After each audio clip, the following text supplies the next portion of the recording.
تو ایک آزاد خود مختار خدا جو ہے وہ مخلوق کو آزاد خود مختار دیکھنا چاہتا ہے، اسی لیے وہ ہدایت دیتا ہے۔ اگر وہ آپ کو مجبور کرنا چاہے تو وہ دوسری جتنی دنیا کی باقی تمام مخلوقات جہاں جہاں مجبوری میں زندگی گزارتی ہیں وہ ہمیں بھی مجبور کر دیتا ہے، لیکن ایک آزاد خود مختار خدا اپنی اس مخلوق کو آزاد خود مختار دیکھنا چاہتا ہے، اسے ہدایت دیتا ہے۔ سیکھ کے اندر آپ پابند ہوتے ہیں، محکوم ہوتے ہیں۔ تو عالمین کی اصلاح جو ہے وہ ہدایت کے اندر ہے، سیکھ کے اندر نہیں۔ آپ ورلڈ آرڈر میں دنیا کو اپنے مطابق نہیں چلا سکتے، نہیں ہوگا۔ قرآن اس کی بالکل تائید نہیں کرتا۔ قرآن یہ کہتا ہے اذا جاء نصر اللہ والفتح ورأيت الناس يدخلون في دین اللہ افواجا، آپ یہ دیکھیں گے کہ لوگ دین میں داخل ہو رہے ہیں، انہیں پکڑ پکڑ کر دین کے اندر ڈالا نہیں جا رہا۔ تو لوگوں سے آپ نے ان کا اختیار نہیں چھیننا، لوگوں سے آپ نے ان کی حق خود ارادیت نہیں چھینی۔ تو اب آپ یہ دیکھیں کہ بیت کی بنیاد بنانے والی شخصیت اور ان شخصیت کے ساتھ جڑا ہوا یہ بیت اور اس بیت کے مقاصد اور نتائج ذرا سنتے جائیں اور دیکھتے جائیں کہ قرآن کریم جب بیت کو بیان کر رہا ہے تو کس مقام پر لے کر جاتا ہے بات کو۔ ان اول بیت وضع للناس للذی ببکۃ مبارکا وہدی للعالمین۔ اچھا جی، اگلی آیت لے لیجئے، فیہ آیات بینات مقام ابراہیم۔ اس سے اگلی آیت بھی لے لیجئے، اس میں کھلی نشانیاں ہیں۔ آیت جو ہے یہ نشانی کو بھی کہتے ہیں، نشاندہی کو بھی کہتے ہیں۔ نشانی ہوتی ہی اس لیے ہے کہ وہ نشاندہی کر سکے، تو نشاندہی تو پھر کرے گا، پھر وہ کلام ہو یا عمل، نشاندہی تو ضروری ہے۔ فیہ، اس میں، آیات بینات مقام ابراہیم، اس میں کھلی نشانیاں ہیں ابراہیم کے مقام۔ اب مقام ابراہیم، مقام ابراہیم آپ کو یاد ہوگا کہ ایک پروگرام میں ہم نے آپ کو بتایا تھا کہ بیت اللہ کی جب بات آئی تو ہم جب بیت اللہ کی بات کرتے ہیں تو مقام ابراہیم کے بغیر جو ہے وہ ہمارا کوئی بھی عمل جو ہے وہ اس کو جانے بغیر ہم مکمل نہیں ہے۔ تو مقام ابراہیم کو جاننا بہت ضروری ہے۔ وہ ہم نے آپ کو بتایا تھا کہ مقام ابراہیم ہمارے ہاں عام تصور تو یہی ہے کہ جائیے جناب، طواف کے دوران طواف آپ نے کر لیا ہے، اس کے بعد آپ جو ہے وہ حضرت ابراہیم علیہ السلام کے قدموں کا نشان ہے، ان کے پیچھے جا کر کھڑے ہو کر 2 نفل نماز پڑھیں، اور یہی وہ مقام ابراہیم ہے، بات ختم۔ لیکن ہم نے عرض کیا تھا کہ جب آپ غور و فکر کریں گے تو آپ دیکھیں گے کہ ریت پر اگر آپ کے پاؤں دھس گئے ہیں تو یہ کوئی تعجب کی بات نہیں، مٹی میں اگر آپ کے پاؤں دھس گئے ہیں تو یہ کوئی تعجب کی بات نہیں، لیکن اگر آپ کے پاؤں کی حرارت نے کسی پتھر کو پگھلا دیا ہے اور آپ جس پتھر پر کھڑے ہیں آپ کے استقامت اور حوصلے نے اس پتھر کو، آپ کے پاؤں کی حرارت نے اس پتھر کو پگھلا دیا ہو اور وہاں پر آپ کے قدموں کے نشان پڑ جائیں تو یہ کسی بھی حوصلے اور استقامت کی دلیل ہوتی ہے، علامت ہوتی ہے۔ تو مقام ابراہیم سے جب ہم مصلی لیں گے، وَاتَّخِذُوا مِن مقام ابراہیم مصلی، اور لے لو ابراہیم کے مقام سے مصلی، تو مصلی جب ہم لیں گے ابراہیم علیہ السلام کے مقام سے، ایک تو ہم یہ نماز لیتے ہیں، پڑھتے ہیں الحمدللہ، لیکن اس نماز میں کیا ہمارے پاس مقام ابراہیم کے ذریعے وہ حوصلہ بھی ہمیں ملا ہے، وہ استقامت بھی ہمیں ملی ہے کہ ہم جہاں کھڑے ہوں وہاں ہماری استقامت کا یہ حال ہو کہ پتھر ہمارے پاؤں کی حرارت سے پگھل جائیں؟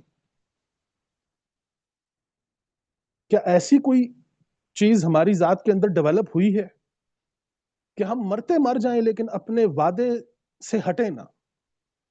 اب جو بات کر دی ہے، جو آپس میں معاہدہ کر دیا ہے اللہ کے ساتھ، اللہ کے رسول کے ساتھ، صحابہ کے ساتھ، اہل بیت کے ساتھ، جن کے ساتھ بھی آپ کی جو عقیدت ہے، محبت ہے، اور بات حق ہو قرآن کے مطابق،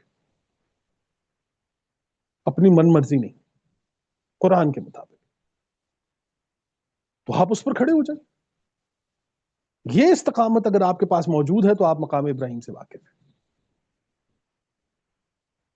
تو اس میں نشانیاں ہیں، تو نشانی اگر ڈھونڈیں تو آپ کو مل جائے گی۔ ہم نے اس پر پروگرامز بھی کیے ہیں، میں بتا چکا ہوں وہاں پر جو میرا مکالمہ تھا کہ میں نے ان سے پوچھا کہ مقام ابراہیم کہاں ہے، انہوں نے کہا یہ مقام ابراہیم، تو میں نے کہا یہ تو نشانات آپ نہیں جانتے، انہوں نے کہا نہیں، پھر میں نے ان کو بتایا عرب ہیں, وہاں پر ڈیوٹیاں دے رہے ہیں, کھڑے, اللہ یہ فرما رہے ہیں کہ اس کے اندر آیات ہیں, دیکھیے, فی آیات, فی آیات, اس میں آیات ہیں.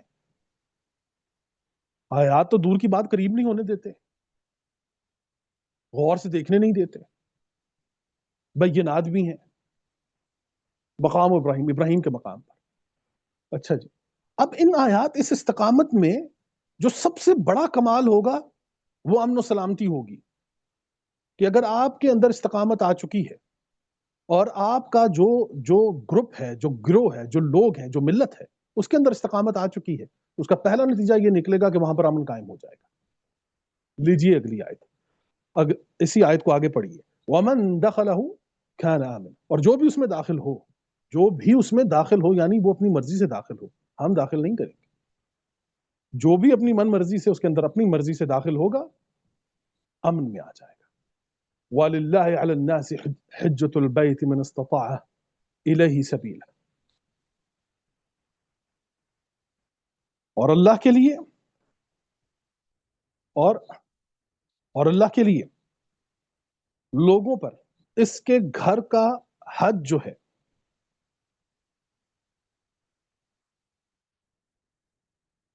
یہاں عام ترجمہ اس پر یہ ہے کہ اللہ کے لیے لوگوں پر اس کے گھر کا حج فرض ہے, حج فرض ہے, جو اس تک پہنچنے کی طاقت رکھتے ہیں. جی یہاں پر بھی دیکھ لیجئے کہ یہاں پر ترجمہ کیا ہے. اس میں کھلی نشانیاں ہیں ابراہیم کے کھڑے ہونے کی جگہ, اور جو اس میں آئے امان میں, اور اللہ کے لیے لوگوں پر اس کا گھر کا حج کرنا, بالکل یہ بھی ان کی سبیل ہے. اچھا جی, جو اس تک چل سکے اور جو منکر ہو اور جو انکار کرے تو اللہ سارے جہان سے بے پرواہ ہے, بے پرواہ ہے.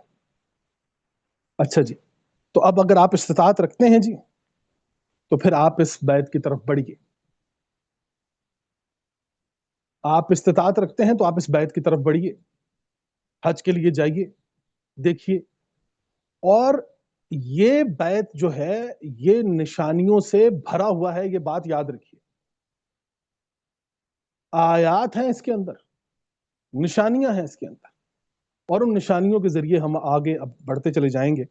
اچھا جی, یہ تو ایک آیت ہم نے لے لیجیے. اچھا جی, اب ذرا ہم یہ دیکھتے ہیں کہ ہم نے عرض کیا کہ وہ جو گھر جس کی بات قرآن کریم کر رہا ہے,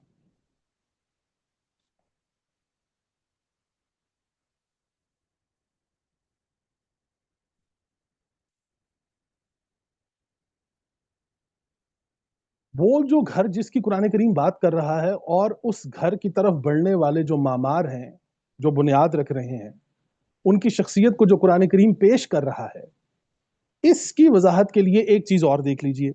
یہ سورہ الحج آیت نمبر 26, سورہ حج آیت نمبر 26, یہ اگر آپ نکال لیجئے تو دیکھیے.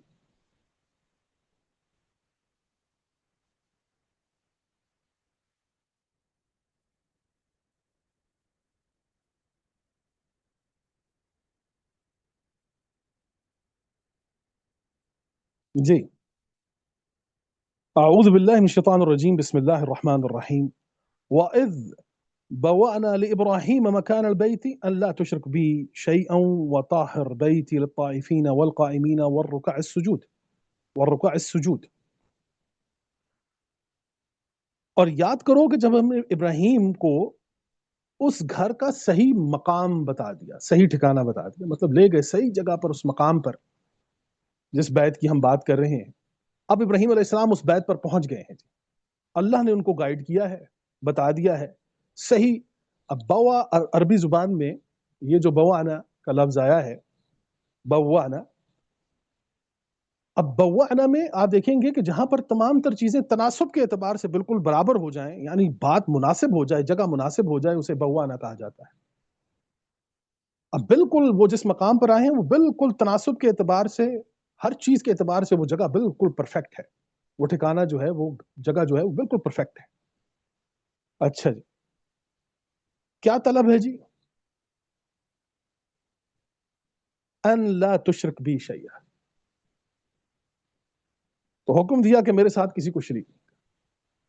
تو ہم نے عرض کیا تھا بتایا تھا کہ شرک کسے کہتے ہیں.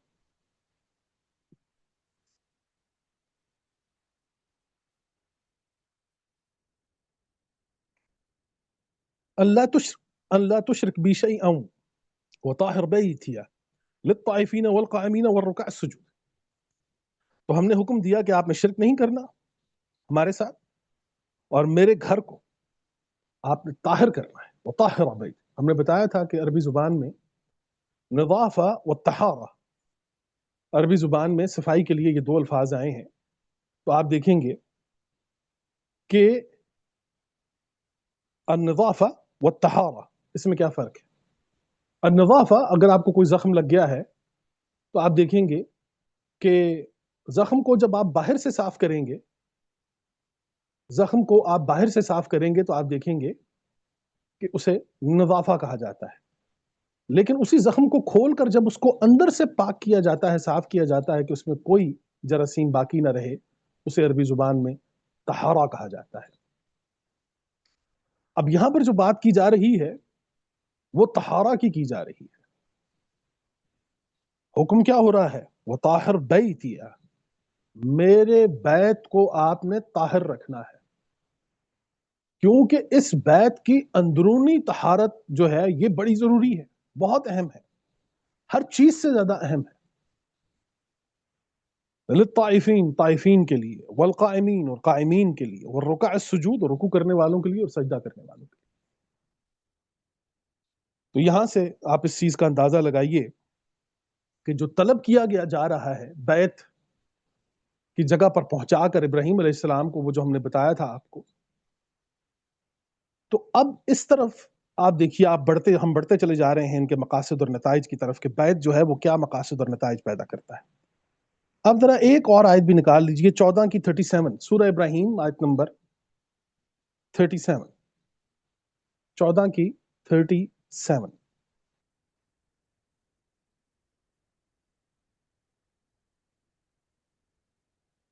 اب آپ دیکھیے کہ 36 میں نے بتائی ہے آیت نمبر 37، سوری، لیکن ہم اس سے پہلے دو آیتیں اور بھی لے لیتے ہیں ساتھ میں، تاکہ بات جو ہے وہ زیادہ خوبصورت ہو جائے اور ہمیں سمجھ آ جائے کہ ابراہیم علیہ السلام کی شخصیت بھی ہمارے سامنے آ جائے اور بیت کے مقاصد بھی ہمارے سامنے آ جائے. اور اس میں ایک اور بھی بڑے راز کی بات ہے، وہ بھی ہم آپ کے سامنے رکھیں گے. آیت نمبر 35 سے شروع کرتے ہیں. اعوذ باللہ من الشیطان الرجیم، بسم اللہ الرحمن الرحیم. وَإِذْ قَالَ إِبْرَاهِيمُ رَبِّ اجْعَلْ هَذَا بَلَدًا آمِنًا وَاجْنُبْنِي وَبَنِيَّ أَن نَّعْبُدَ الْأَصْنَامَ. اور یاد کرو جب ابراہیم نے عرض کی، وَإِذْ قَالَ إِبْرَاهِيمُ رَبِّ اجْعَلْ هَذَا بَلَدًا، انہوں نے کہا، فرمایا میرے رب اس شہر کو، اس بلد کو امن کا گہوارہ بنا دیں، امن والا بنا دیں، اور مجھے اور میرے بیٹوں کو بتوں کی عبادت کرنے سے بچائیں. ربی ربی انہن اضللن کثیرا من الناس، اے میرے رب بے شک بتوں نے بہت سے لوگوں کو گمراہ کر دیا. فمن تبعنی فانہ منی، تو میرے پیچھے چلنے والا تو بے شک وہ میرا ہے. ومن عصانی فانک غفور رحیم، اور جو ہے وہ میری نافرمانی کرے تو بے شک تو بڑا مہربان ہے.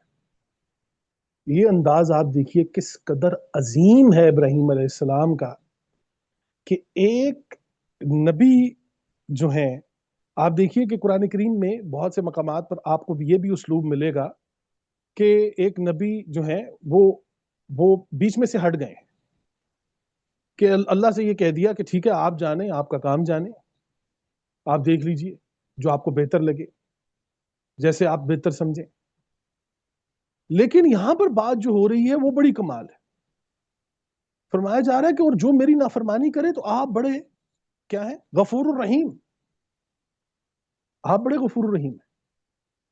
یعنی کہ وہ جو شخصیت ہے وہ ان میں بھی یہ کوالٹی موجود ہے. بے شک استغفر اللہ اس مقام کی نہیں ہے کہ جو اللہ کی مغفرت ہے یا رحمت ہے، لیکن عبد الغفور اور عبد الرحیم ہونے کے ناطے ایک انسان جو ہے وہ کسی انسان کو مواقع فراہم کرتا ہے. تو یہاں پر دیکھیے کہ حضرت ابراہیم علیہ السلام موقع فراہم کر رہے ہیں، اور یہ نہیں فرما رہے کہ جی اگر انہوں نے میری نافرمانی کی تو پھر آپ دیکھ لیں جو آپ نے ان کے ساتھ رویہ اختیار کرنا. نہیں، فرمایا جا رہا ہے وَمَنْ عَصَانِ فَإِنَّكَ غَفُورٌ رَحِيمٌ، تو بے شک جو ہے جو مجھے میری نافرمانی کرے تو آپ غفور رحیم.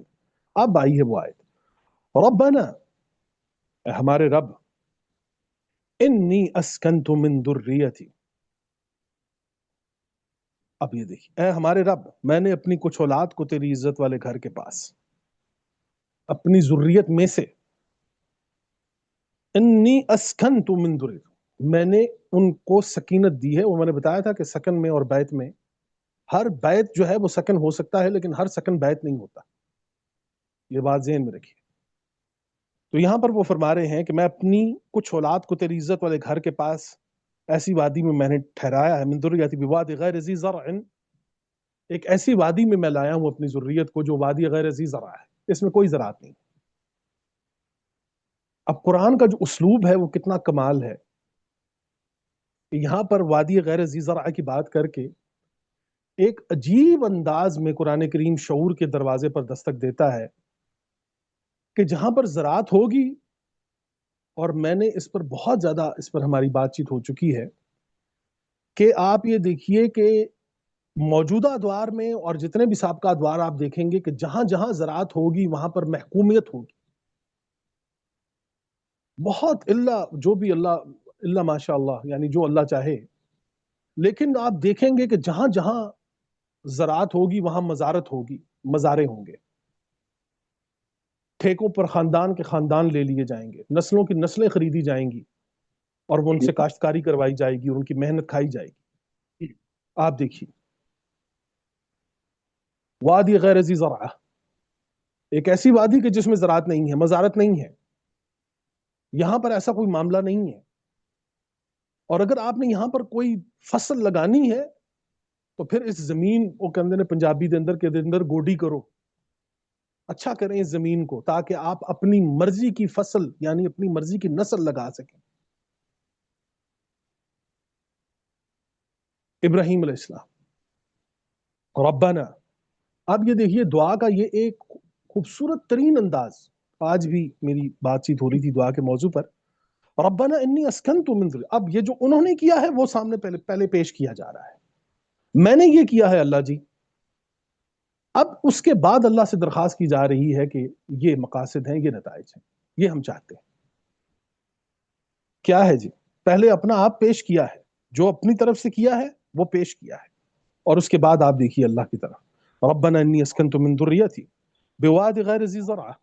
تو میں نے آپ کو بتا دیا ایک تو وادی غیر ذی زرع میں کہ یہ وہ وادی ہے کہ جو غیر ذی زرع ہے، اس میں زراعت نہیں ہے. یعنی ایسا نہیں ہے کہ اگر وہ زراعت والی وادی ہوتی تو مطلب آپ وہ جو پہلے فصلیں کھڑی ہوئی تھیں، اب جتنا ہم لوگ کھڑی ہوئی فصل، وہ تعلیم کی ہو، وہ کسی بھی نوعیت کی ثقافت کی، تہذیب کی، تمدن کی کوئی بھی فصل جو ہم نے لگائی ہوتی ہے، تو آپ جانتے ہیں کہ کسی قوم نے جب وہ لگائی ہوتی ہے تو پھر اس کے کیڑے جو ہے نا، جب اس میں کیڑے لگتے ہیں تو پھر ان کھڑی ہوئی فصلوں پر بڑی محنت کی جاتی ہے، اسپرے مارے جاتے ہیں، بڑی عجیب انداز میں ان کی حفاظت کی جاتی ہے. یہاں پر اس تردد میں نہیں ڈالا گیا. یہاں پر فرمایا گیا ہے کہ آپ کے لیے ایک ایسی وادی کا انتخاب ہوا ہے جو وادی غیر ذی زرع ہے. تو وادی غیر ذی زرع کو آپ یہ دیکھ لیجئے کہ وادی غیر ذی زرع کا مقصد یہی ہے کہ یہاں پر آپ نے جو فصل لگانی ہے وہ زمین آپ کو ہموار کر کے دیں گے، اور پھر آپ کو ہم آگے بتائیں گے جی کہ فصل لگی کیسے ہے اور پھر وہ نسل کیسے کمال کر رہی ہے. پھر آپ یہ دیکھیے ربنا انی اسکنت من ذریتی بواد غیر ذی زرع عند بیتک المحرم. ربنا، آپ کے حرمت والے گھر کے پاس ہم نے اپنی جو ہے وہ ذریت جو ہے اس کو سکن بنا کر دیا ہے، ہم نے ان کو رکھا ہے جو کہ وادی غیر ذی زرع ہے. ربنا لیقیم الصلاۃ، اے ہمارے رب وہ اس لیے کہ تاکہ وہ نماز قائم، وہ صلاۃ قائم کریں. ہم نے بتایا تھا کہ صلاۃ کے موضوع پر تو بہت بڑا ہمارا جو ہے وہ ہم بات کر چکے ہیں بہت دفعہ. فَاجْعَلْ أَفْئِدَةً مِّنَ النَّاسِ، تو لوگوں کے دلوں کو ان کی طرف مائل کر دے. تَحْوِي إِلَيْهِمْ وَارْزُقْهُم مِّن ثَمَرَاتِ لَعَلَّهُمْ يَشْكُرُونَ، اور انہیں پھلوں سے. اب یہاں پر ثمرات کا ترجمہ جو ہے وہ پھل، اور ہم بتا چکے ہیں کہ فواکہ اور ثمر میں کیا فرق ہوتا ہے. فواکہ تو پھل ہوتے ہیں، ثمر جو ہوتا ہے یہ جس طرح ہم صبر کا پھل کہتے ہیں نا جی، یہ جو صبر کا پھل ہوتا ہے نا، جسے آپ اپنے سکون کے زبان سے چکھ سکتے ہیں، راحت کی زبان سے چکھ سکتے ہیں، وہ آپ کے اندر جو ایک راحت اترتی ہے، جو سکون اترتا ہے، تو یہ جو ذائقہ آپ کو آتا ہے نا، یہ وہ والا ثمر ہے. تو ثمر جو ہے یہ وہ نتائج ہوتے ہیں جو محنت کے بعد، جیسے کہ صبر کا پھل میٹھا ہوتا ہے، تو صبر کا ثمر ہوتا ہے، صبر کا فواقع نہیں ہوتا. تو یہاں پر بھی آپ دیکھ لیجئے کہ فرمایا جا رہا ہے کہ ہمارے رب، تاکہ وہ نماز قائم کر سے، ربنا لیقیموا الصلاۃ فاجعل افئدۃ من الناس، لوگوں کے دلوں کو افئدہ. اب افئدہ یہاں پر جو لفظ استعمال ہوا ہے یہ بھی بڑا ایک کمال انداز ہے قرآن کریم کا، کہ قلب میں اور افئدہ میں فرق کرتا ہے قرآن. افئدہ کے بارے میں ہم نے بتایا تھا کہ یہ دماغ کو، برین کے لیے بھی استعمال ہوا ہے یہ ورڈ قرآن کریم میں، اور وہ پیراکارڈیم جھلی کہ جس کے اندر وہ دل موجود ہوتا ہے، دل کے باہر جو اس کو کور کرتی ہے، اسے بھی عربی زبان میں افئدہ کہا جاتا ہے. اور شوا کے لیے بھی یہ لفظ استعمال ہوتا ہے عربی زبان کے اندر، کہ کسی چیز کو بھون دینا. افئدہ کا لفظ اس کے لیے بھی استعمال ہوتا ہے، کسی چیز کو بھون دینا، جلا دینا، وہ بھی اس کے لیے بھی یہ لفظ استعمال ہوتا ہے عربی زبان کے اندر. تو یہاں پر عام جو بات لکھی، جو ترجمہ ہے وہ یہ ہے کہ لوگوں کے دلوں کو ان کی طرف مائل کر دے اور انہیں پھلوں سے رزق عطا فرما تاکہ وہ شکر گزاری کر سکے. اب یہاں تک تو ہم نے جتنی بھی بات آپ کے سامنے رکھی ہے وہ بات یہ تھی کہ حضرت ابراہیم علیہ السلام کا مقام، وہ معمار کے جنہوں نے اس بیت کی بنیاد رکھی ہے، ان کی شخصیت کیا تھی، بیت کیا ہے، بیت کے اندر حاصل ہونے والے مقاصد کیا ہیں، یہ اب ہم ساتھ ساتھ آگے آگے چلیں گے جی. اب اگلے اہم ترین موضوع کی طرف ہم بڑھنے والے ہیں جی. اچھا، اور وہ موضوع جو ہے وہ یہ ہے کہ کیا بیت کی تعمیر جو ہے وہ محض سیمٹ، بجری، گارا، ان تمام تر چیزوں سے ہے؟ ذرا سورہ بقرہ آیت نمبر 127 نکال لیجیے جی. اعوذ باللہ من الشیطان الرجیم، بسم اللہ الرحمن الرحیم. وَإِذْ يَرْفَعُ إِبْرَاهِيمُ الْقَوَاعِدَ مِنَ الْبَيْتِ وَإِسْمَاعِيلُ، اور جب ابراہیم اور اسماعیل اس گھر کی بنیادیں بلند کر رہے تھے. وَإِذْ يَرْفَعُ إِبْرَاهِيمُ الْقَوَاعِدَ مِنَ الْبَيْتِ وَإِسْمَاعِيلُ، اور جب ابراہیم اور اسماعیل اس گھر کی بنیادیں بلند کر رہے تھے، ربنا تقبل منا، یہ دعا کرتے ہوئے، یہ بات کرتے ہوئے، ربنا، اے ہمارے رب، تقبل، ہم سے قبول فرما، انک انت السمیع العلیم، بے شک آپ سننے والے ہیں، علم والے ہیں. ربنا، اگلی آیت، ربنا واجعلنا مسلمین لک ومن ذریتنا امة مسلمة لک وارنا مناسکنا وتب علینا انک انت التواب الرحیم. اور اے ہمارے رب، اور ہم دونوں کو اپنا فرما بردار رکھ، اور ہماری اولاد میں سے ایک ایسی امت بنا جو تیری فرما بردار ہو، مسلمن لک، اور ہمیں ہماری عبادت کے طریقے سکھا، مناسک بتا، اور ہم پر اپنی رحمت کے ساتھ رجوع فرما، بے شک تو بہت توبہ قبول کرنے والا ہے اور رحم کرنے والا ہے. اب ذرا دیکھیے جی کہ ایک تو حضرت ابراہیم علیہ السلام کا انتخاب، حضرت ابراہیم علیہ السلام کے بعد اس جگہ کا انتخاب، اس جگہ کے انتخاب کے بعد اب آ گئی ہے بات اس کی تعمیر کی، اس کے قواعد کی. اب قواعد کی جو ہی بات آتی ہے تو پھر میں نے آپ کو عرض کیا کہ پھر وہی ایک منظر ہمارے سامنے آتا ہے. بے شک وہ منظر ہے کہ جب حضرت ابراہیم اور حضرت اسماعیل علیہ السلام نے فزیکلی ان تمام تر اس بیت اللہ کی تعمیر کی ہے، مکہ کو، کعبہ کو بنایا ہے، یہ ساری چیزیں ہیں. لیکن آپ یہ انداز دیکھیے کہ وَإِذْ يَرْفَعُ إِبْرَاهِيمُ الْقَوَاعِدَ مِنَ الْبَيْتِ، کہ حضرت ابراہیم علیہ السلام اور اسماعیل علیہ السلام جو ہیں وہ قواعد اٹھا رہے ہیں کہاں سے؟ من البیت، بیت میں سے. اچھا، اب جو قواعد ہیں جو ابراہیم علیہ السلام نے اٹھائے ہیں، ان قواعد میں ہم نے آپ کے سامنے یہ بات رکھی ہے کہ میں دوبارہ اس کو دہرانا چاہتا ہوں ایک دفعہ جی. اب ذرا قواعد میں آپ یہ دیکھیے کہ وہ جو ہم نے سورہ ابراہیم آیت نمبر 14، سورۃ نمبر 14 میں آیت نمبر 37 میں وہ جو انہوں نے فرمایا کہ ربنا انی اسکنت من ذریتی، اب قواعد سے پہلے کیا کیا ہے کہ اپنی ذریت کو سکن کیا ہے، وہاں پر وہ ساکنین ہوئے، وہاں پر وہ رہے، ذریت، اب وہ ذریت آ گئی ہے. اب ذرا یہ دیکھیے گا کہ بیت اللہ کے قواعد کی جب ہم بات کریں تو کیا ابراہیم علیہ السلام نے بیت اللہ کی بنیاد جو ہے یہ محض اس طرح رکھی ہے کہ بس وہ سیمنٹ، بجری اور ان تمام تر چیزوں کو مکس کر کے وہ بلاکس بنائے گئے ہیں؟ قرآن تو اس سے بہت بڑی بات کرتا ہے. قرآن تو یہ بتا رہا ہے کہ پہلے ذریت وہاں پر پیش کی گئی ہے، اور ذریت کا کمال یہ ہے کہ اب اس قواعد میں اسماعیل علیہ السلام کا حصہ ہے، یہ بات ذرا ذہن میں رکھیے۔ اور یہ بھی ذرا ذہن میں رکھیے گا کہ جب تاریخ ہمیں یہ بتاتی ہے کہ حضرت اسماعیل علیہ السلام اور ان کی والدہ جب ابراہیم علیہ السلام جو ہے وہ انہیں وہاں مکہ میں چھوڑ کر واپس جو ہے وہ گئے ہیں بیت المقدس کی طرف، تو آپ یہ دیکھیے کہ وہاں پر اب کون ہے پیچھے؟ ایک والدہ، ایک ام اسماعیل اور اسماعیل علیہ السلام۔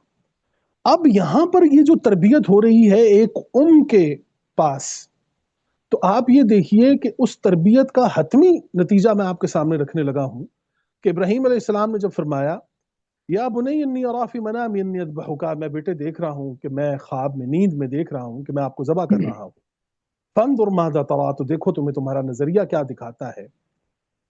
تو اب ذرا یہ ذریت کی تربیت کو ذرا ذہن میں رکھیے کہ ابراہیم علیہ السلام تو آتے جاتے رہے ہیں، لیکن یہ تمام جتنا بھی یہ کام، یہ کردار سنوارنا، یہ تمام تر کام آپ دیکھیے ابراہیم علیہ السلام نے تو کیا ہی کیا ہے، لیکن اس میں ایک کا کردار بھی آپ دیکھیے کہ وہاں پر ابراہیم علیہ السلام، اسماعیل علیہ السلام کی والدہ ہیں اور فرما رہے ہیں، قرآن کہتا ہے کہ وَلَمَّا بَلَغَ مَعْهُ السَّعْيُ، اور جب دوڑ دھوپ میں، ایفرٹس میں اسماعیل علیہ السلام جو ہیں وہ ابراہیم علیہ السلام کے برابر ہوئے ہیں، وَلَمَّا بَلَغَ مَعْهُ السَّعْيُ قَالَ يَا بُنَيَّ، تو فرمایا کہ میرے آئیڈیولوجیکل بیٹے، جہاں آئیڈیولوجیکل گفتگو آتی ہے بنئی کا لفظ آتا ہے، انی اری فی منامی انی اذبحک فانظر ماذا تری، تو دیکھو پھر تمہیں تمہارا نظریہ کیا دکھاتا ہے، میں تو نیند میں دیکھتا ہوں میں آپ کو ذبح کرتا ہوں۔ قال یا ابتی، تو فرمانے لگے اے میرے باپ، آئیڈیولوجیکل باپ جو ہوتا ہے وہ اب کا لفظ آیا ہے، افعل ما تؤمر، تربیت کا کمال دیکھیں، یہ نہیں فرمایا کہ افعل ما رأیت، آپ وہ کر گزریں جو آپ نے دیکھا ہے، نہیں فرمایا افعل ما تؤمر، وہ جو مقصدیت اللہ نے آپ کو دی ہے، وہ جو امر ہوا ہے اللہ تعالیٰ کا، آپ وہ کر گزریے، وہ کر گزریے۔ اگر امر یہ ہوتا کہ آپ نے حضرت اسماعیل علیہ السلام کو ذبح کر دینا ہے جیسے دیکھا گیا ہے، تو پھر وہ کام ہوتا، اس میں تو کوئی بالکل دو رائے نہیں ہے، لیکن حضرت ابراہیم علیہ السلام نے حضرت اسماعیل علیہ السلام کو ذبح نہیں کیا کیونکہ یہ اللہ کا امر نہیں تھا۔ اب آپ یہ دیکھیے، فرمایا ستجدون انشاءاللہ من الصابرین، تو آپ مجھے صبر کرنے والوں میں سے پائیں گے۔ تربیت کی انتہا ہے، تربیت کی انتہا ہے، اور ماں باپ دونوں کی ہے کہ آپ مجھے سجدہ صبر کرنے والوں میں سے پائیں گے۔ اور یاد رکھیے کہ صبر جو ہے وہ زندہ انسان کرتا ہے، مردہ کی جو ہے یہ صلاحیت ہی نہیں ہوتی کہ کوئی مردہ یہ کہے کہ میں صبر کر رہا ہوں، اس کے بس کی بات نہیں ہے۔ صبر کے لیے زندہ ہوں، وہ یہ جانتے ہیں کہ میرے والد صاحب حضرت ابراہیم علیہ السلام، حضرت اسماعیل یہ جانتے ہیں کہ میرے والد ابراہیم علیہ السلام وہ اور ان کا رب جو کہ حی القیوم ہے، زندہ خدا ہے، زندہ اللہ ہے، تو ہم تحفے میں ایک زندہ خدا کو زندگی دے سکتے ہیں۔ یہ کیسا خدا ہے کہ جو ہم سے تحفے میں موت مانگے؟ تو زندگی پیش کی ہے، تو اس سے زندگی ملی ہے۔ اس کے بعد پوری دنیا میں نے عرض کیا تھا کہ ایک قانون آیا کہ جس میں ملکوں کے درمیان آج تک کسی ملک نے اس بات کی تائید نہیں کی کہ خدا کی خوشنودی حاصل کرنے کے لیے کسی انسان کو بلی چڑھا دیا جائے۔ اس کی تاریخ ہم بتا چکے تھے کہ ابراہیم علیہ السلام سے کے وقت میں وہ جو انہوں نے کہا کہ جب مکالمہ ہوا تھا حضرت ابراہیم علیہ السلام کا اور ان کفار کا، انہوں نے کہا کہ احرقو، جلا دو انہیں، فانصروا آلہاتکم، اپنے آلہات کی نصرت کرو، ان کی خوشنودی حاصل کرو، فانصروا، مدد کرو اپنے خداؤں کی، جلا دو ابراہیم علیہ السلام کو۔ تو پتا چلا کہ خداؤں کی خوشنودی حاصل کرنے کے لیے پوری دنیا کی ایک تاریخ بھری پڑی ہے کہ جہاں پر کسی بھی انٹلیکچوئل کو جو کہ اللہ کا نام لینے والا ہو، حق بات کرنے والا ہو، انسانیت کی بقا کی بات کرنے والا ہو، اسے خدا کے نام پر بلی چڑھا دیا جاتا ہے۔ ابراہیم علیہ السلام کے ساتھ بھی یہی ہونے والا تھا، اللہ کا فضل و کرم ہوا، اس آگ کو ان پر ٹھنڈا کر دیا گیا اور ان کو پھر مکہ کی طرف لایا گیا۔ اب یہاں پر وہی فکر، وہی پریشانی ہے، اور دن رات دیکھ رہے ہیں خواب میں دیکھ رہے ہیں، انی ارا، بار بار دیکھ رہا ہوں کہ میں آپ کو ذبح کر رہا ہوں. کیوں؟ ایک ایسی حالت میں انسانیت کی اس حالت کو بہت قریب سے محسوس کر رہے ہیں ابراہیم علیہ السلام. اور آگے سے بیٹے کا جواب سنیے، ستجدون انشاءاللہ من الصابرین، آپ مجھے صبر کرنے والوں میں سے پائیں گے. اور پھر جب انہوں نے، وہ قرآن بتاتا ہے کہ جب انہوں نے ان کو وہ تل الجبین کے الفاظ، وہ تراجم تو جو بھی ہیں، تو ان کو لٹایا گیا ان کے گال کے بل، تو آواز آئی کہ آپ نے اپنا خواب سچ کر دکھایا اے ابراہیم، آپ نے اپنا خواب سچ کر دکھایا. تو خواب کیا تھا؟ انسانیت کی بقا، کہ اب خداؤں کے نام پر کسی انسان کو بلی نہیں چڑھایا جائے. انفرادی طور پر کوئی قوم اگر یہ کام کر رہی ہے کسی جنگل میں کسی جگہ پر، تو انفرادی طور پر تو کوئی کر سکتا ہے، لیکن بین الاقوامی طور پر حضرت ابراہیم علیہ السلام سے لے کر آج تک کسی گورنمنٹ، کسی ملک نے ایسا کوئی قانون پاس نہیں کیا کہ جس میں خداؤں کی خوشنودی حاصل کرنے کے لیے انسانوں کو بلی چڑھایا جائے. اس پوری تربیت کو سامنے رکھتے ہوئے اب آپ کو پتا چلے گا کہ قواعد کیا ہوتے ہیں، بیت کے قواعد کیا ہوتے ہیں. تو یہاں سے آپ کو پتا چلے گا کہ ابراہیم علیہ السلام کا یہ پورا عمل آپ کو اور مجھے یہ سمجھا رہا ہے، بتا رہا ہے کہ بیت کی بنیاد دراصل ایک مومن کی صالح اولاد ہوتی ہے. ابراہیم علیہ السلام نے اس بیت کی بنیاد اپنی ذریت سے رکھوائی ہے. پہلے اپنی ذریت پیش کی ہے، اپنی اولاد پیش کی ہے، اور پھر بات بنیاد کی طرف گئی ہے. اب آپ یہ دیکھیے کس قدر عظیم پروگرام کی طرف قرآن کریم آج بھی ہمیں پکار رہا ہے کہ کیا وہاں آج بیت اللہ کی بنیاد میں ہم اپنا کوئی کردار ادا کر سکتے ہیں اپنی صالح اولاد کے ذریعے. اور پھر وہ تمام تر مقاصد کی جس کے اوپر ہم گفتگو کر رہے تھے کہ اس میں آنے والے جتنے بھی ہوں، رکع ہوں، سجود ہوں، طائفین ہوں، قائمین ہوں، ان سب کو امن و سلامتی دے سکتے ہیں. یہ کام کیا ہے رسول کریم صلی اللہ علیہ وسلم نے. بیت کی بنیاد کو اس قدر خوبصورت رکھا ہے کہ آپ نے جب فتح مکہ ہوا تو آپ سے فرمایا کہ کوئی بچہ، کسی بچے کو نقصان نہیں ہوگا، درخت نہیں کٹے گا، کسی عورت پر ہاتھ نہیں اٹھایا جائے گا، کسی بوڑھے کو نہیں مارا جائے گا. جو لوگ ابو سفیان کے گھر میں ہیں وہ محفوظ ہیں. یہ دیکھیے آپ، جنہوں نے مخالفت کی ہے وہاں اس وقت بعد میں اسلام قبول فرمایا ہے. تو آپ یہ دیکھیے کہ اس بیت کو سمجھنے کے لیے حضرت ابراہیم علیہ السلام کی شخصیت کو سمجھنا ہمارے لیے کس قدر ضروری تھا اور ضروری ہے. کہ کیا یہ بنیاد جو ہے یہ صرف محض مٹی، ریت، سیمنٹ، گارا ہے؟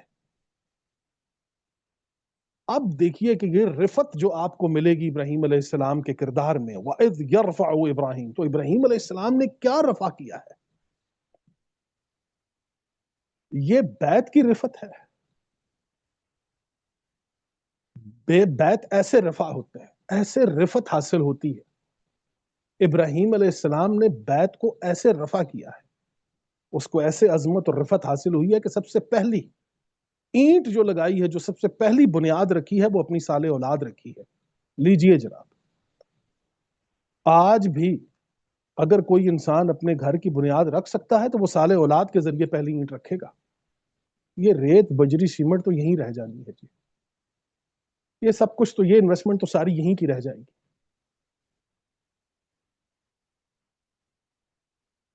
وہ جو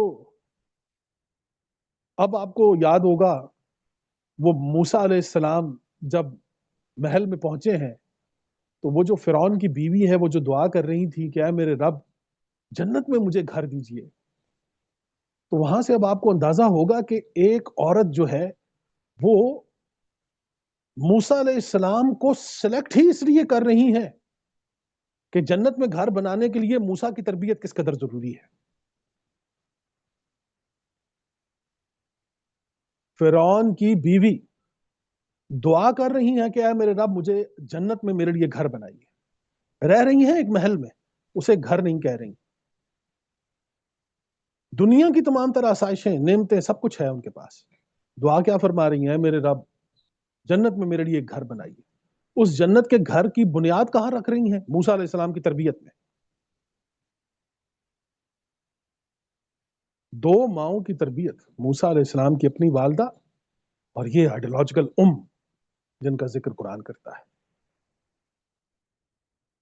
آپ دیکھیے کمال قرآن کریم کا کہ کیا یہ بات صرف محض مٹی سیمنٹ گارے تک محدود ہے؟ تو یہ ہم نے دیکھا 2:127 میں. اچھا جی آگے بڑھیے جی. 5:97 بھی لے لیں تاکہ بیت کا یہاں پر بھی ایک جو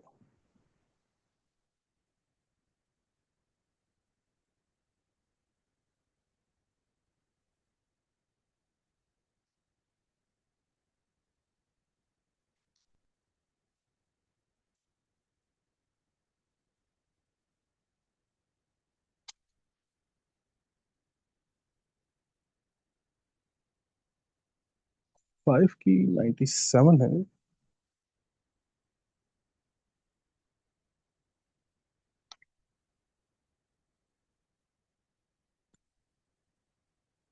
جی بسم اللہ الرحمن الرحیم.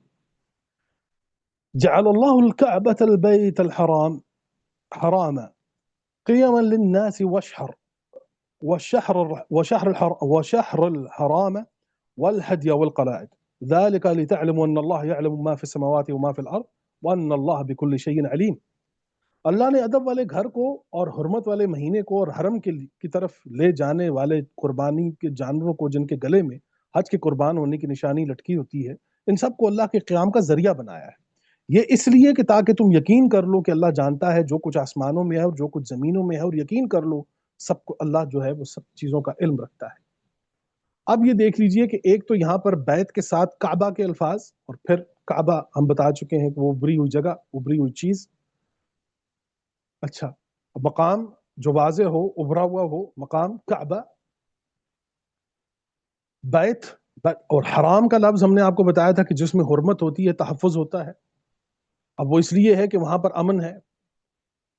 اچھا جی اب یہ سارا کچھ جو ہے یہ بتایا جا رہا ہے، لیکن اس کے ساتھ جو اشارہ ہے وہ بڑا کمال ہے کہ وہ قربانی کے لیے لائے جانے والے جانور والہدی والقلاعد.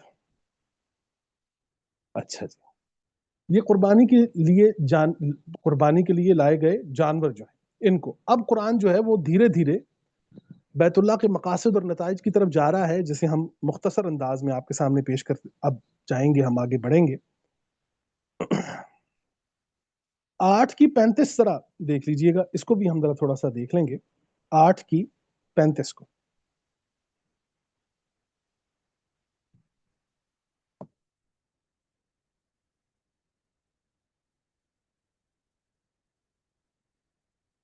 یہ آیت بھی بڑی اہم ترین آیت ہے. اس میں اس کو ذرا ہم اپنے لیکچر سے تھوڑا سا ہٹ کر صرف یہ بتانے کے لیے اس کو بیچ میں رکھا گیا ہے کہ یہ یاد رکھیے کہ جب بیت اپنے مقاصد سے دور ہوگا، بیت والے اپنے مقاصد سے دور ہوں گے، تو وہاں پر نتائج کیا پیدا ہوں گے.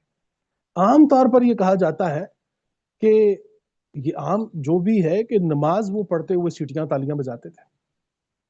ٹھیک ہے ہم عرض کر چکے ہیں. اب پہلے آیت پڑھ لیجئے. اعوذ باللہ من الشیطان الرجیم بسم اللہ الرحمن الرحیم وما كان صلاتهم عند البيت الا مكاء وتسديا فذوقوا العذاب بما كنتم تكفرون. عام ترجمہ، اور بیت اللہ کے پاس ان کی نماز صرف سیٹیاں بجانا اور تالیاں بجانا ہی تھا، تو اپنے کفر کے بدلے عذاب کا مزہ چکھو.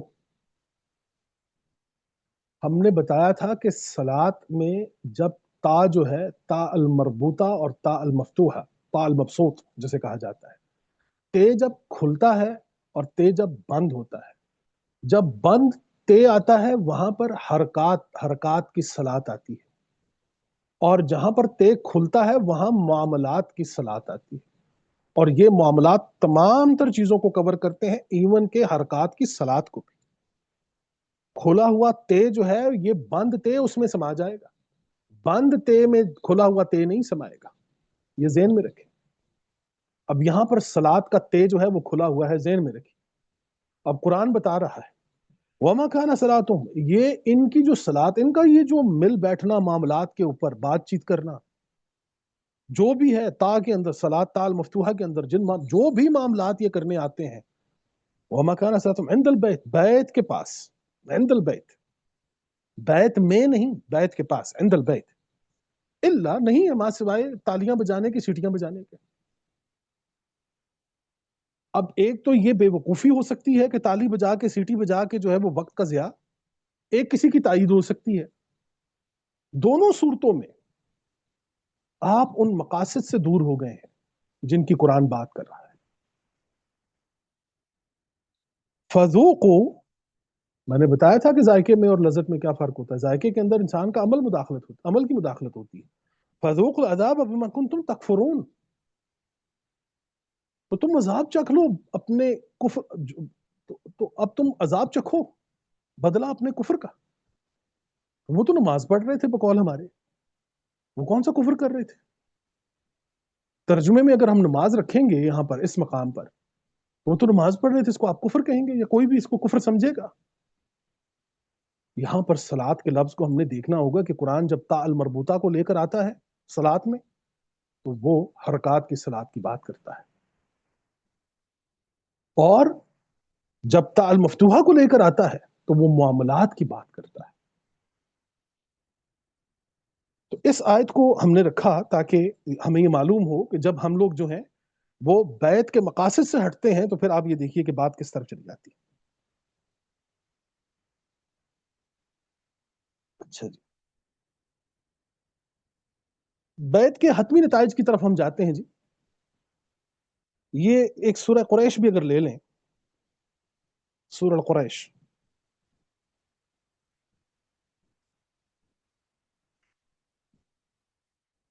یہ کتنے نمبر ہے جی؟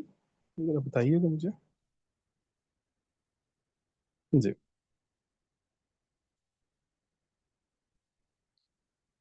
106 نمبر ہے جی سورت نمبر۔ جی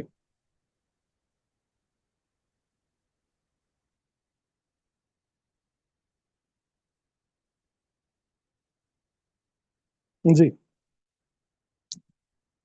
اعوذ باللہ من الشیطان الرجیم، بسم اللہ الرحمن الرحیم۔ لإلاف قریش، قریش کو مانوس کرنے کے لیے، ایلاف، الف کے اوپر جب ہم نے بات کی تھی تو اس پر بہت طویل ہماری گفتگو ہوئی تھی۔ لإلاف، ایلاف قریش، قریش کو مانوس کرنے کی، ایلافہم رحلۃ الشتاء والصیف، انہیں سردی اور گرمی دونوں کے سفر سے مانوس کرنے کی وجہ سے کہ قریش جو ہے، ایک تو ہم نے بتایا تھا کہ قریش جو ہے یہ قرش سے نکلا ہوا لفظ ہے، اور یہ کہتے ہیں جمع ہونا کسی چیز کا۔ قر جہاں پر آئے گا قاف اور رے، قاف نقطوں والی اور رے، قر جب یہ جمع ہوگا تو یہ کہتے ہیں کسی چیز کا قریب آنا، جڑنا، اکٹھا ہونا۔ قریش وہ لوگ کہ جو بیت اللہ کے ارد گرد رہتے تھے، پھر وہ جب اکٹھے ہوتے تھے ایک جگہ پھر وہ رہنے لگے تو انہیں قریش کہا گیا، قریش، وہاں پر آ کر وہ سب ملے۔ ان کو خطاب کیا جا رہا ہے کہ ان کے جو سفر تھے ان کو ایڈریس کیا جا رہا ہے، الافہم رحلۃ الشتاء والصیف، انہیں سردی اور گرمی دونوں کے سفر سے مانوس کرنے کی وجہ سے فلیعبدوا، اب دیکھیں کہ آپ بڑے آرام سے گرمی اور سردی کے سفر، مطلب سردی میں وہ لوگ یمن کی طرف سفر کرتے تھے، گرمیوں میں شام کی طرف چلے جاتے تھے۔ تو یہ سفر جو تھا اس میں ان کی سب سے بڑی بچت جو تھی وہ بیت اللہ، وہ بیت تھا جہاں یہ قریش رہتے تھے۔ اب قرآن بتا رہا ہے فَلْيَعْبُدُوا رَبَّ هَذَا الْبَيْتِ، تو عبادت کرو اس بیت کے رب کی۔ بیت کی تو ہو نہیں سکتی، بیت کے رب کی عبادت ہوگی۔ فَلْيَعْبُدُوا رَبَّ هَذَا الْبَيْتِ الَّذِي، اب وہ رب بیت کے حتمی نتائج، حتمی ترین نتائج قرآن کریم سورہ قریش کے اندر یہ پیش کر رہا ہے۔ الَّذِي أَطْعَمَهُم مِّن جُوع، جس نے انہیں، اب بیت کی بات ہو رہی ہے، رب البیت وہ کر کیا رہا ہے بیت کے ذریعے؟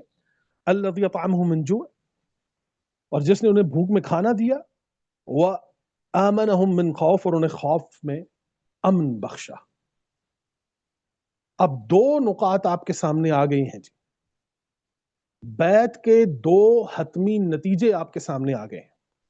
ایک کہ بھوک میں کھانا کہ جس نے انہیں بھوک میں کھانا دیا، یعنی بھوک نہیں ہوگی، بیت اللہ کی بات ہوگی، بیت کی بات ہوگی تو بیت میں بھوک نہیں ہو سکتی، پہلی بات۔ دوسری بات، خوف میں امن ہوگا، خوف کی حالت نہیں ہوگی، امن کی حالت ہوگی۔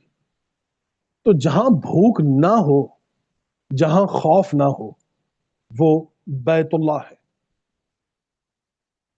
اور اس سے بھی ایک اگلی بات میں آپ کے سامنے رکھنا جا رہا ہوں کہ قرآن یہ بتا رہا ہے کہ بیت کے سب سے بڑے نتیجے کو جب ہم دیکھیں گے حج کی صورت میں، تو ہم نے آپ کو بتایا تھا کہ حج بیت اللہ کا حتمی پیریڈ ہے کہ جس سے تمام تر مقاصد اور نتائج حاصل کیے جاتے ہیں۔ ان مقاصد اور نتائج کی آخری اور حتمی شکل یہ ہوتی ہے کہ آپ تمام تر مناسک، تمام تر شعائر، تمام تر چیزیں مکمل کرنے کے بعد جب آپ کا حج مکمل ہو جاتا ہے تو اس کی آخری اور حتمی شکل یہ ہوتی ہے کہ آپ وہاں قربانی کرتے ہیں۔ بیت اللہ کا مقصد یہ ہے کہ آپ نے اپنے حقوق میں، اپنے حق میں دوسروں کے حقوق کو، دوسروں کے حق کو تسلیم کرنا ہے۔ وہ جو چیز کہ جسے آپ اپنے ساتھ نہیں لے کر جائیں گے، یہاں چھوڑیں گے، اور دنیا کا ہر انسان چھوڑے گا، وہ ہندو ہو، مسلم ہو، سکھ ہو، عیسائی، کہ وہ جو چیز آپ سے چھڑوا دی جائے گی اگر اسے آپ اپنی زندگی میں تقسیم کر جائیں تو اس میں آپ کی بقا ہے۔ وہ جسے آپ نے طوعاً و کرہن چھوڑ کے جانا ہے یہاں، کہ ہم جمع اس لیے کر رہے ہیں کہ چھوڑ جائیں گے۔ یہ ایک جملہ یاد رکھیے کہ ہم جمع اس لیے کر رہے ہیں کہ چھوڑ جائیں گے۔ پورا بیت ہمیں یہ بتا رہا ہے کہ یہ جو کچھ اللہ نے آپ کو دے رکھا ہے، اس کا حتمی نتیجہ یہ ہے کہ آپ نے قربانی کرنی ہے۔ آپ کیا کیا قربان کرنے کے لیے تیار ہیں؟ اب آپ کو پتا چلے گا کہ بیت اللہ میں قربانی کی یہ بنیاد حضرت ابراہیم علیہ السلام سے شروع ہوتی ہے، اور یہ جو ہم درود میں پڑھتے ہیں نا جی، اللہم صلی علی محمد وعلی آل محمد کما صلیت علی ابراہیم وعلی آل ابراہیم انک حمید مجید، اللہم بارک علی محمد وعلی آل محمد کما بارکت علی ابراہیم وعلی آل ابراہیم انک حمید مجید۔ تو آج آپ کو اس درود کا بھی پتا چل جائے گا کہ قربانی میں حضرت ابراہیم علیہ السلام سے لے کر حضرت حسن و حسین رضی اللہ عنہم تک جب آپ آئیں گے تو ان دو اہل بیت کے درمیان قربان ہونے کی یہ صلاحیت کہیں اور آپ کو دکھائی دی ہے؟ اس سے بڑی امامت اور رہنمائی کہیں اور سے ہمیں ملتی ہے؟ بے شک ہم الحمدللہ صحابہ کے مقام کو بھی مانتے ہیں، اہل بیت کے مقام کو بھی مانتے ہیں، سب کچھ، لیکن جب ہم درود کی بات کرتے ہیں، اور ہم نے بتایا تھا درود پر ہم بات کر چکے ہیں، لیکن آج چونکہ بیت پر گفتگو ہو رہی ہے تو ہم آپ کو بتائیں گے کہ وہ ابراہیم علیہ السلام کا خواب کہ جسے فرمایا گیا کہ آپ نے سچ کر دکھایا، تو آپ دیکھیے کہ ابراہیم علیہ السلام کی نسل سے آگے چلتے ہوئے آپ صلی اللہ علیہ وسلم تک جب آپ آئیں گے، اور پھر آپ دیکھیں گے کہ ابراہیم علیہ السلام سے آپ صلی اللہ علیہ وسلم کا تک کا سفر، اور پھر آپ صلی اللہ علیہ وسلم کی تربیت میں آپ کی بیٹی اور پھر آپ کی بیٹی کی ذریت، یہاں پر ذریتوں کی قربانیاں دیکھیے آپ۔ قطع نظر اس بات سے کہ وہ اس پر بحث مباحثے یا جو کچھ بھی یا جو بھی عقائد کوئی انسان رکھتا ہے، لیکن بیت کی بات جو ہو رہی ہے، جو بیت کی بات ہو رہی ہے، تو پھر یقیناً اہل بیت کی بھی بات ہوگی۔ تو بیت کی بات اور اہل بیت کی بات کرنا اور قرآن کے مطابق کرنا، میں یہ سمجھتا ہوں کہ یہ ہمارا فرض ہے، اس میں ہم بات کریں گے۔ اس میں کسی استغفر اللہ صحابہ کی کوئی، ان کے اللہ معاف کرے، کوئی ایسی وہ نہیں، ان کا مقام اپنا مقام ہے۔ حضرت ابوبکر صدیق رضی اللہ تعالیٰ عنہ کا، حضرت عمر بن خطاب رضی اللہ تعالیٰ عنہ کا، حضرت عثمان بن عفان رضی اللہ تعالیٰ عنہ کا، حضرت علی رضی اللہ تعالیٰ عنہ کا۔ لیکن جب ہم ذریت کی قربانی کی بات کریں گے تو پھر آپ یہ دیکھیے، اور افسوس یہ ہے کہ جب ہم اہل بیت کی بات کرتے ہیں تو ہمارا مقصد جو ہے وہ اہل بیت میں یہ بات ہم منسوب کرتے ہیں محض رسول کریم کے گھر تک، ہم اسے بیت اللہ تک نہیں لے کر جاتے. یہ ذریتیں قربان ہوئی ہیں بیت اللہ پر، بیت اللہ کی حفاظت کے لیے. آج دیکھ لیجئے، اہل بیت کا ذکر آتے ہی رسول کریم کے گھر کی بات ہوگی، بیت اللہ کی بات نہیں ہوگی. لیکن آپ دیکھیے کہ آپ صلی اللہ علیہ وسلم کی ذریت کس طرح قربان ہوئی. آج آپ دیکھیے کہ یہ درود جو ہم پڑھتے ہیں، اس درود میں کتنا بڑا راز ہے. ابراہیم علیہ السلام نے جو فرمایا تھا کہ میں یہ جو اپنی ذریت آپ کے سامنے لے کر آیا ہوں، میں نے اس کو تسکین دی ہے یہاں. تو آپ حضرت ابراہیم علیہ السلام کی ذریت کو دیکھتے تو جائیے. آپ صلی اللہ علیہ وسلم ان میں آئے ہیں. آپ حضرت ابراہیم کے بعد ایک لمبی خاموشی، اسماعیل علیہ السلام، پھر اسماعیل علیہ السلام کے بعد آپ صلی اللہ علیہ وسلم، اور پھر آپ کی آگے سے ذریت. تو یہ قربان ہونے کی یہ سنت جو ہے کہ جس میں اپنی ذریت کے قواعد رکھے جائیں بیت اللہ کے لیے، کہ بیت اللہ کی استقامت کے لیے، بیت اللہ کے مقاصد کے لیے، کہ جس میں انسانیت کو امن بھی ملے، کوئی بھوکا بھی نہ رہے. وہ جو ہم نے کہا کہ فَلْيَعْبُدُوا رَبَّ هَذَا الْبَيْتِ الَّذِي يُطْعِمُهُم مِّن جُوعٍ وَآمَنَهُم مِّن خَوْفٍ. عبادت کرو اس گھر کی.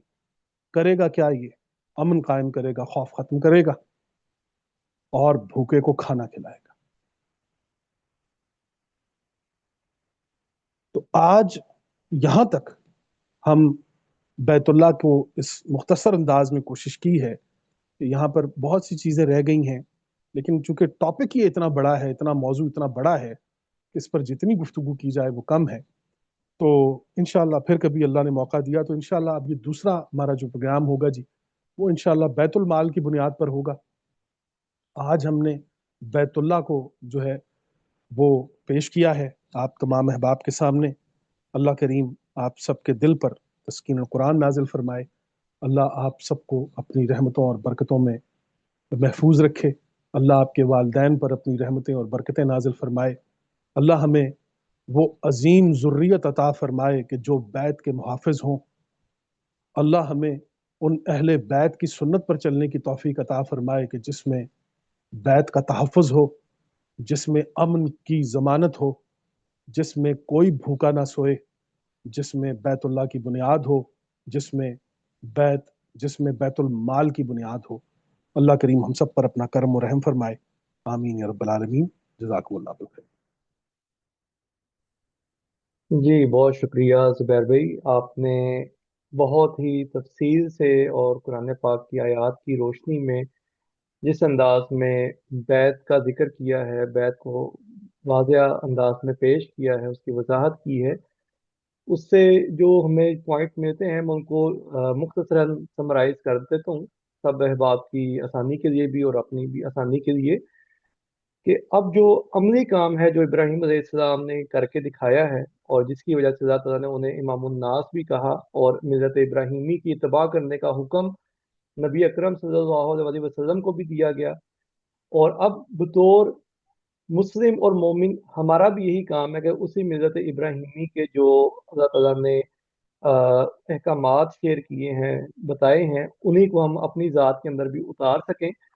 اس میں سب سے اہم جو چیز ہے وہ یہ ہے کہ ہم نے خود کو شرک سے بچانا ہے، یعنی کسی بھی قسم کی ملاوٹ سے سب سے پہلے ہم نے خود کو بچانا ہے، اپنے سکن کو بچانا ہے، اور اپنا جو سکن یعنی جو ہمارا گھر ہے اس کو ہم نے بیت میں شفٹ کرنا ہے، اس کو ہم نے بیت کی طرف لے کر جانا ہے، اور اس کو ملت کی طرف آگے ہم نے بڑھانا ہے، تاکہ اور جو لوگ ہیں جو اسی امت کا یا اسی ملت کا حصہ بننا چاہتے ہیں ان کو بھی ہم اس شرک سے بچا سکیں، اور مل کے ہم ایک دوسرے کو اس ماحول کے اندر جس میں کہ کرپشن ہر طرف عام ہے، انسانوں کا قتل و غارت ہو رہی ہے، انسانوں کے خون سے ہولی کھیلی جا رہی ہے، تو ان کو بھی وہاں سے نکالنے میں ہم اپنے ساتھ جوڑ سکیں.